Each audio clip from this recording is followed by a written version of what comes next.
verse 1 of chapter 25. Abraham again took a wife, and her name was Keturah, and she bore him Zimran, Jokshan, Medan, Midian, Ishbak, and Shua. Notice Abraham takes another wife. Jewish tradition suggests that Keturah was of the daughters of Japheth, so it was the line of Japheth. We know for certain that Sarah was of the line of Shem, and Hagar was of the line of Ham. What Abraham does with his three wives or concubines is have one of the sons of Shem, Ham and Japheth.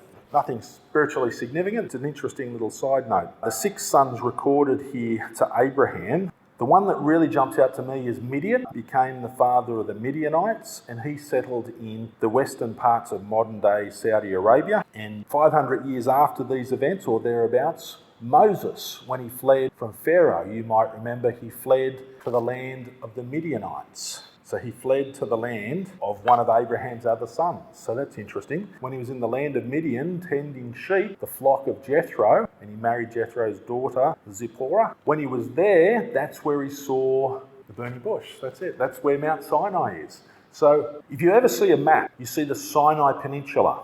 Let me just say it's wrongly named. That is not where Sinai was. Sinai is not in the Sinai Peninsula. The only reason that's called the Sinai Peninsula is because Christians, about the 5th or 6th century, put a monastery next to a hill in that region, and they wrongly named a particular hill in the Sinai Peninsula as Mount Sinai.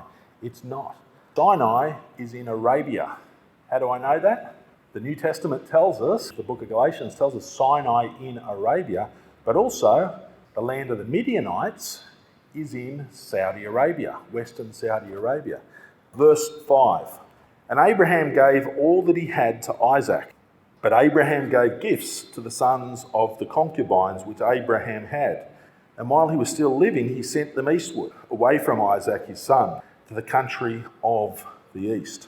It seems pretty harsh though on the surface, doesn't it? He's got 8 sons, he gives everything to one son and he gives gifts to the others and says, go away.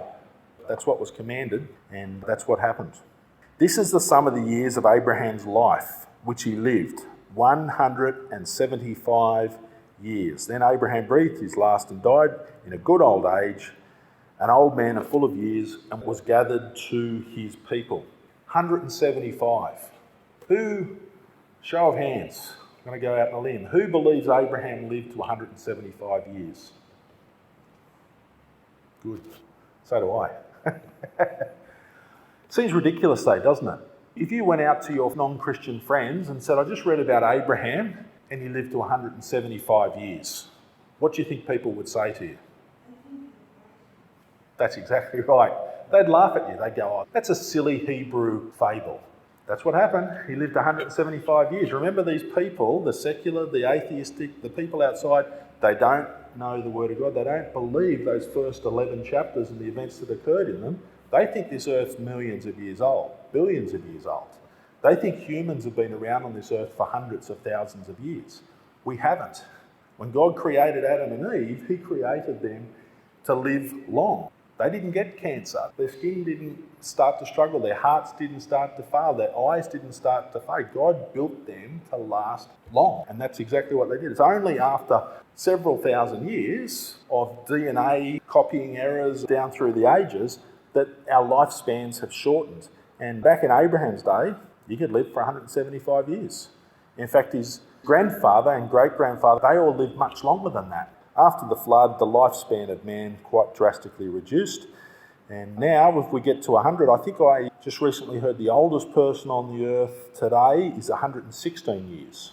Certainly 175 seems like a lot.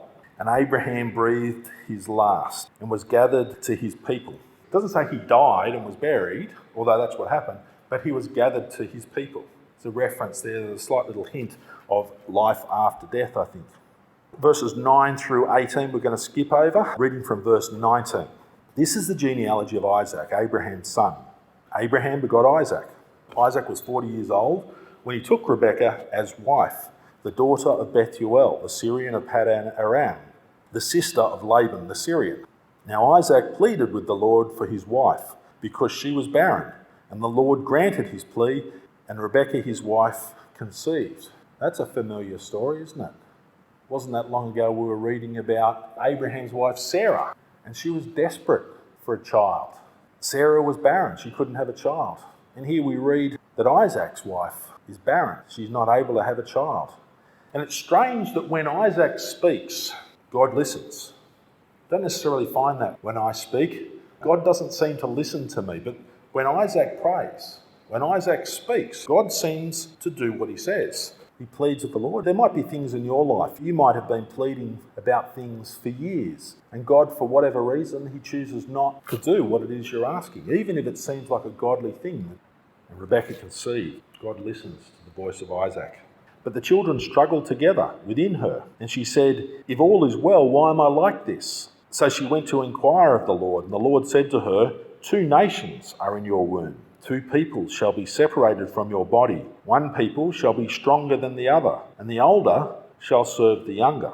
Now, I've heard a couple of secular, well, they were scholars, biblical scholars, but I thought they were more secular than anything. They say that God arbitrarily chooses one son over the other on the basis of this record here. God arbitrarily chooses. And that's not what I read when I read this passage. What God says is, two nations are in your womb, two peoples shall be separated from your body. One people shall be stronger than the other, and the older shall serve the younger. All God is simply saying is you have twins, they're going to be two nations, and the younger will be greater than the older. God isn't arbitrarily choosing either. He's just prophesying that this is what's going to happen. Some people refer from this verse and refer you to the book of Malachi. Malachi chapter 1. "Yet Jacob I have loved, but Esau I have hated." And they say, see, there God chooses one child over the other child. You might be surprised to know the statement recorded in the book of Malachi was recorded 1,500 years after the death of Jacob and Esau. And what God is referring to in the book of Malachi is not the two sons of Isaac and Rebekah. He's referring to the two nations that those two sons become. And God is saying, the Edomites, I condemn. Their activity, their behaviour, their culture, what they have become is abhorrent to me. But the people, my chosen ones, even though they're pretty abhorrent a lot of the time as well, the remnant within the people of Israel, these are the ones that I love and lift up and bless. There's a common fallacy going around in our society that says all cultures are equal. But let me tell you, all cultures are not equal. Some cultures are abhorrent. Some cultures are dreadful. And let me give you a couple of examples. How about the Nazi culture, who went off and exterminated Jews and gypsies and blacks and anyone that was different to the Aryan race? It's pretty abhorrent. How about the people who worship Moloch, who used to take their little babies and put their little babies on the fire before Moloch? That's pretty abhorrent. What God's saying is, the Edomites, that culture is abhorrent. We've been brainwashed into thinking that all cultures are equal. They're not all equal. Some cultures are wrong. Some cultures take young girls and circumcise them so that they wouldn't have pleasure when they marry their husband. And they do it intentionally to harm young women. That's abhorrent. That's wrong.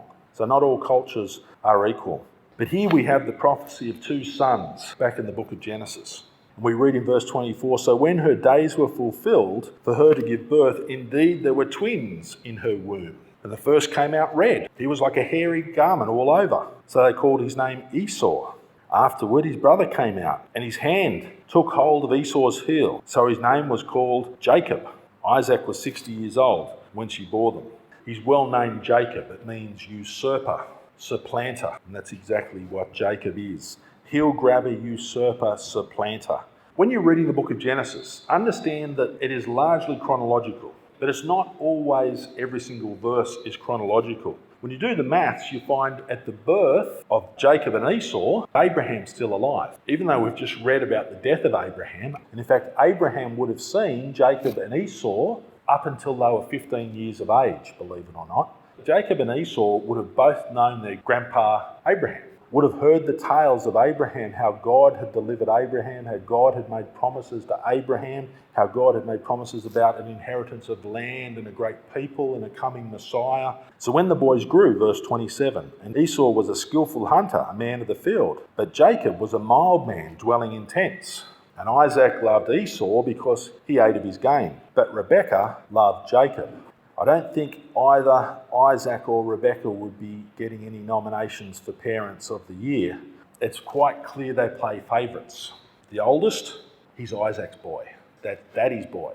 And Jacob, he's Mama's boy. Esau's an outdoor man, a real man's man from the picture here. He seems to be quite hot-headed, like to go out hunting and farming outdoors, whereas Jacob's the indoor boy. He likes to stay close to Mum, not stray too far.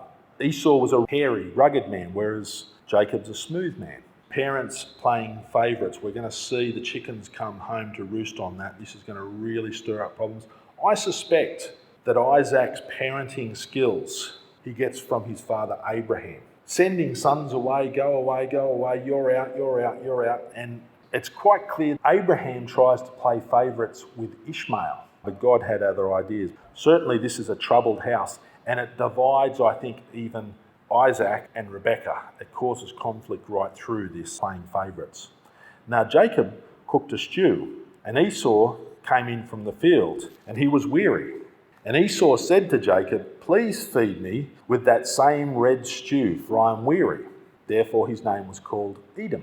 That nickname Edom, which means red, comes about because of what happened here, and it almost becomes a mock. Edom, Edom, Edom. Verse 31, but Jacob said, "Sell me your birthright as of this day." Seems like a pretty ridiculous deal, doesn't it? I have a bowl of stew, and you'll give me your birthright. And Esau said, "Look, I'm about to die. So what is this birthright to me?" Do you think this big, strong, hairy, outdoor man is about to die because he misses one meal? There's no chance. Esau is a carnal man. He's been out working in the field or hunting or whatever he was out doing. He's come in, he's hungry, he sees some food, give me that food, I'm going to die. All he thinks about is his stomach, and he wants immediate gratification. He goes to the nonsense position, I'm about to die. It's not going to be a problem. You could go to bed now and not have dinner, and you wake up in the morning and you'll still be alive. I'm about to die. What's my birthright to me?